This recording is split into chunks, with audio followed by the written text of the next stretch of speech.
नमस्कार प्यारे विद्यार्थियों, आप सभी का एक बार फिर से स्वागत है जेके आईटी मंत्रा यूट्यूब चैनल में। काफ़ी दिनों से क्लासेज नहीं हो पा रही है और क्लासेज टाइम सेट करेंगे। आप पुरानी क्लासेस देखते रहिए। प्री एग्ज़ाम के नाम से 20-25 वीडियोज अपलोड हो चुके हैं। बहुत कुछ आपको नया सीखने को मिलेगा। आज की इस क्लास में नॉन टेक की कुछ इंपॉर्टेंट क्वेश्चंस का रिवीजन करने वाले हैं। जनरल अवेयरनेस और जनरल साइंस के मिक्स क्वेश्चन रहेंगे। तो यदि आप भी बार्क एग्जाम की तैयारी कर रहे हैं, किसी भी ट्रेड से हैं, किसी भी पोस्ट का एग्जाम देने वाले हैं, चाहे प्लांट ऑपरेटर हो, चाहे आपके इलेक्ट्रिशियन एसटी ट्रेनिंग सेकंड के एग्जाम दे रहे हो, नॉन टेक आपका 7 कॉमन सिलेबस है, उसे रिवीजन कर लीजिए। चलिए शुरुआत करते हैं। एड फ्री क्लास है तो शेयर आप ज़रूर कर दीजिए। एक भी एड आपको क्लास में नहीं देखने को मिलेगा। शेयर कर दीजिए, लाइक कीजिए और सब्सक्राइब करके हमारे साथ ज्वाइन हो जाइए। हमें आपकी सपोर्ट की आवश्यकता है और हम आपको एड फ्री क्लासेज प्रोवाइड करवा रहे हैं, तो उन्हें देखिए। कंटेंट में आपको दम जरूर लगेगा। चलिए शुरुआत करते हैं। नॉन टेक के इंपॉर्टेंट क्वेश्चन हैं और ये क्वेश्चन प्रीवियस एग्जाम में बहुत बार पूछे गए हैं, तो आप इनको जरूर पढ़ लीजिए। क्वेश्चन आपके सामने है कि भारत की नदियों को कितने समूह में वर्गीकृत किया गया है। अब देखिए, थोड़ा कलर मैं चेंज कर देता हूँ ताकि अब लिखूँ वो पहचान आ जाए। वैसे पीडीएफ मैंने टेलीग्राम पर इनकी प्रोवाइड करवा रखी है, टेलीग्राम का लिंक दे रखा है, वरना आप टेलीग्राम में सर्च कर सकते हैं जेके आईटी मंत्रा और हमारे चैनल को ज्वाइन कर लीजिए। हमने पीडीएफ वहाँ बहुत सारी प्रोवाइड करवा रखी है। 20-25 पीडीएफ होगी, यानी कि लगभग 1700 या फिर 1000 क्वेश्चन आपको मैंने प्रोवाइड करवा दिए हैं। आप उनको पढ़ सकते हैं। भारत की नदियों को कितने समूह में वर्गीकृत किया जा सकता है। तो अब देखिए, इसका आंसर इन्होंने 4 माना है और हम भी आपको बताएंगे किस प्रकार से बांटा गया है। हिमालय की नदी, पहला ये है, हिमालय की नदियों में आती है गंगा, ब्रह्मपुत्र और सिंधु। 3 नदियाँ आती हैं हिमालय की नदियों में। ये आपको ध्यान रखना है। पूछ सकता है कि निम्न में से कौन सी हिमालय की नदी नहीं है। दूसरा आपके हैं प्रायद्वीपीय नदियाँ। इसमें आती है नर्मदा, ताप्ती, कृष्णा, कावेरी, महानदी और गोदावरी। ये नदियाँ आती है प्रायद्वीपीय नदियों में। हिमालय प्रायद्वीपीय, उसके बाद उत्तरी भारत की नदियाँ और दक्षिणी भारत की नदियाँ, यानी कि 4 समूह में नदियों को बांटा गया है। आप इनके नाम जरूर याद कर लीजिए। इनके ऑप्शन में आ सकते हैं प्रायद्वीपीय नदी कौन सी नहीं है, ऐसा करके 3 ऑप्शन दे देगा और एक अलग देगा, जैसे कि नर्मदा है, तापी है, कृष्णा है, महानदी है, कावेरी है, गोदावरी है। और हिमालय की नदी में है आपकी गंगा, ब्रह्मपुत्र और सिंधु। तो इनको पढ़िए। अब देखिए, 2 क्वेश्चन मैंने आपको ये पहले से करवा रखा है, हालांकि इंपॉर्टेंट नहीं है, अंतर का क्वेश्चन नहीं आएगा। बस मैं आपसे रिक्वेस्ट करूंगा, आप VK knowledge electrical app download कीजिए। वहां आपके लिए बार्क प्री एग्जाम यानी कि बार्क एग्जाम का पूरा कंप्लीट कोर्स लॉन्च कर रखा है, आप ज्वाइन कर सकते हैं। साथ ही हमने टेस्ट सीरीज भी बना दी है, आप उसे भी ज़रूर ज्वाइन करें। वहाँ आपको मिल जाएगी। प्री एग्जाम की टेस्ट सीरीज है, सभी के लिए इंपॉर्टेंट क्वेश्चन है। 10 मॉडल पेपर लिए हैं, डाल रखे हैं। अब और जैसे ही टाइम मिलेगा हम मॉडल पेपर और आपके लिए अपलोड कर देंगे, तो उनको भी आप जरूर पढ़िए। मैथ के क्वेश्चन स्किप कर रहे हैं, क्यों कर रहे हैं? क्योंकि मैथ में कैलकुलेशन होती है। हालांकि जनरल साइंस का क्वेश्चन है, मैं आपको चलिए करवा ही देता हूँ। स्किप क्या करते हैं, साइंस के क्वेश्चन के तौर पर इस क्वेश्चन को हम रिपीट कर लेते हैं। A motor vehicle of 100 kg mass is being accelerated from 4 meter per second to 8 meter per second speed. What is the increase in kinetic energy during its acceleration? अब 2 प्रकार की एनर्जी होती है, काइनेटिक एनर्जी और potential energy, स्थितिज और गतिज ऊर्जा, यानी कि आपको ध्यान रखना है। अब आपको इसने पूछा है कि एक मोटर व्हीकल है, उसका द्रव्यमान दे रखा है, मास दे रखा है 100 किलोग्राम। वो एक्सेलरेट यानी कि रेस दी जाती है। एक्सेलरेशन आपको पता होगा, त्वरण, त्वरण होता है, या एक्सेलरेशन ध्यान रखा करो। ये है आपकी 4 मीटर पर सेकंड से 8 मीटर पर सेकंड स्पीड हो जाती है। तो इसमें कितनी ऊर्जा में कितनी चेंज हुई, हम एक्सेलरेशन को चेंज करते हैं तो ऊर्जा काइनेटिक एनर्जी में कितना परिवर्तन हुआ।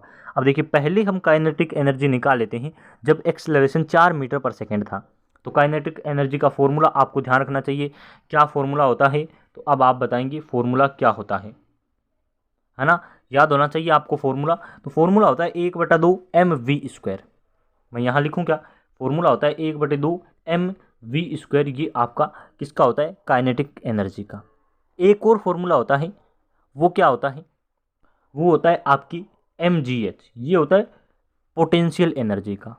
तो ध्यान रखा करो, दोनों फॉर्मूले एग्जाम में क्वेश्चन आते हैं। हमें काइनेटिक एनर्जी पूछी है तो उसका फॉर्मूला लगाएंगे 1/2 m मास और वी यानी कि वेलोसिटी। तो वेलोसिटी आपको वेग ये आपको दे रखा है, स्पीड दे रखना है, इसका स्क्वायर करना है, यानी कि पहले हमें 4 दे रखा है तो 4 × 4 करेंगे 16 और काटापीटी करके हम काइनेटिक एनर्जी निकाल देंगे तो 8 जूल पहले काइनेटिक एनर्जी आएगी।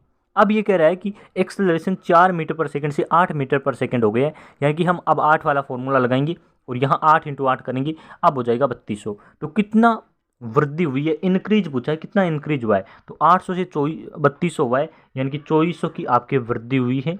आई होप आप ये समझ गए होंगे। ये रही आपके सामने दोनों फॉर्मूले, इन्हें पढ़ लीजिए। आगे क्वेश्चन है आपके सामने कि आपकी जेस्विन एल्ड्रिन वो broke the national record eight AFI, इसे कहते हैं आपकी क्या कहेंगे, भारतीय एथलेटिक महासंघ, है ना, एसोसिएशन ऑफ, आपकी कह सकते हैं एथलेटिक का एसोसिएशन है इंडिया का, भारतीय, जिसके रिकॉर्ड तोड़ा है। Jumps competition belong to the which state, किस स्टेट से है, ऐसा करके क्वेश्चन पूछा है। तमिलनाडु, ध्यान रख लीजिए। अभी अभी एक एग्जाम हुआ था उसमें पूछा गया है SJJVN, इस प्रकार से, मुझे नाम याद नहीं है, इस एग्जाम का हुआ है, उसमें ये क्वेश्चन आया था। Year 2023 marks the foundation day of the national commission for protection of child rights, NCPCR का जो आपके फाउंडेशन डे दिवस है, ये कौन सा मनाया गया है 2023 में, 1 मार्च को मनाया जाता है और अभी 18वां 2023 में सेलिब्रेट हुआ है। फुल फॉर्म आपसे यदि पूछे तो बता देना आप, NCPCR की national commission for protection of child rights, इस प्रकार से इसकी फुल फॉर्म होती है। 1 मार्च को ये दिवस मनाया जाता है। ये मैथ का क्वेश्चन है, स्किप करेंगे, रिवीजन नहीं करना मैथ का। नेक्स्ट आपके सामने क्वेश्चन है कि जाकिर हुसैन है वो आपके लिए पद्म विभूषण से 2023 में सम्मानित किए गए हैं, तो किस क्षेत्र से संबंधित है, ये आपके आर्ट क्षेत्र से संबंधित है, ध्यान रख लीजिए। तबला वादक है, क्या बजाते हैं, तो जाकिर हुसैन आपके तबला वादक हैं। शिवशंकर शर्मा का पूछे तो आपकी शिवशंकर शर्मा और भजन सोपारी संतूर वादक है, इनके भी आप पढ़ लीजिए। ये देखिए 4-5 इंपॉर्टेंट पद्म विभूषण की सूची मैंने आपके सामने रख दी है, लिस्ट, इसे याद कर लीजिए। बालकृष्ण दोषी मरणोपरांत मिला है इन्हें अन्य वास्तुकला में पद्म विभूषण 2023 का।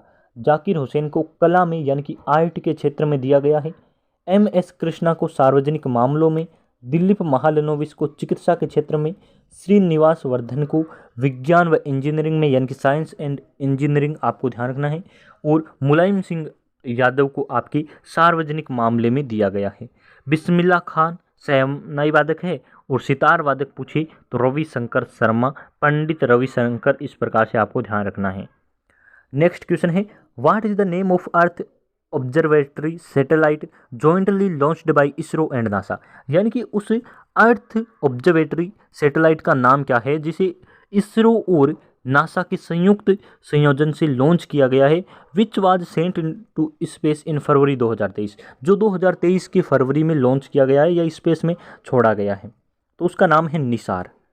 इसरो के बारे में आपको पता होगा, स्थापना कब हुई, इसके अध्यक्ष कौन है, मैं बार बार नहीं बताऊंगा, इंपॉर्टेंट बातें मैंने पहले से आपको करवा रखी है और अध्यक्ष मैंने आपको करवा रखा है, तो इन्हें पढ़ लीजिए।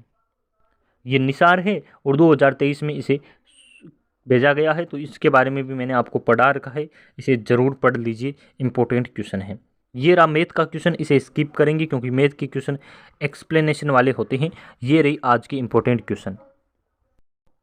तो आज की क्लास में बस इतना ही करेंगे, छोटी छोटी क्लासेज ही अब अपलोड करेंगे जिससे आपको भी रोज़ कंटेंट मिल सके। एक कंटेंट होता है जो लंबा कंटेंट 7-8 दिनों में एक बार मिल जाता है, जैसे कि मेरी क्लास होती है, आधे घंटे की क्लास होती है और सब हफ्ता में एक बार हो पाती है। लेकिन अब कोशिश करेंगे 10-10 मिनट की क्लासेज आपको हफ्ता में 4 क्लासेज दे दे तो 40-50 मिनट की क्लास हो जाएगी, जिससे आपको बहुत कुछ सीखने को मिलेगा। बस आपसे रिक्वेस्ट है, यदि आप प्री एग्जाम की प्लेलिस्ट देखना चाहते हैं तो हमारी यूट्यूब पर है। टेस्ट सीरीज ज्वाइन करना चाहते हैं तो लिंक दे रखा है डिस्क्रिप्शन में, जाकर 12 प्री एग्जाम की आप टेस्ट सीरीज ज्वाइन कर लीजिए। बहुत ही कम शुल्क में टेस्ट सीरीज हैं। 10 मॉडल पेपर अपलोड हो चुके हैं, यानी कि ऐड हो चुके हैं, और आगे भी यदि टाइम मिलेगा, एग्ज़ाम लेट हुआ, टाइम मिलेगा हमें, तो अपलोड करके हम उसे 15 करना चाहेंगे, तो ज़रूर ज्वाइन कर लीजिए। पूरे सिलेबस पर आपके एग्ज़ाम के लिए बनाई गई है।